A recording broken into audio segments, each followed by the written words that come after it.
Well, first of all, Catherine, today is really a poignant day, not only for the victims of the families who suffered from the bombing 25 years ago to today, but also, frankly speaking, for all of Argentina. This was not just an attack on the community center there, it was really an attack on all Argentinians.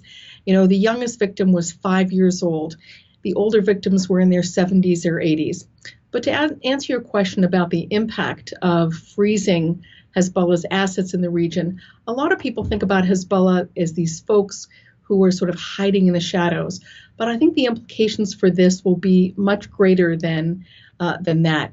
So the tri-border area, Paraguay, Brazil, and Argentina, is quite a porous border, and it has a lot of trade-based money laundering. And so while Hezbollah gets about $700 million a year from Iran, they raise approximately at least $1 billion from other malign activities, not just from the region, not just from the tri-border region, but worldwide. And a portion of that comes from the TBA, from the tri-border region. And so the implication will be is that Argentina is saying for the first time in a very loud voice, this has got to stop. This is not the kind of future that we want for our country. Well, he's there certainly to participate in the ministerial and also to signal his support for Argentina's very, very important step. And so the kinds of things that they'll be talking about while they're there are, what are their needs? I mean, this problem isn't going to go away in a snap.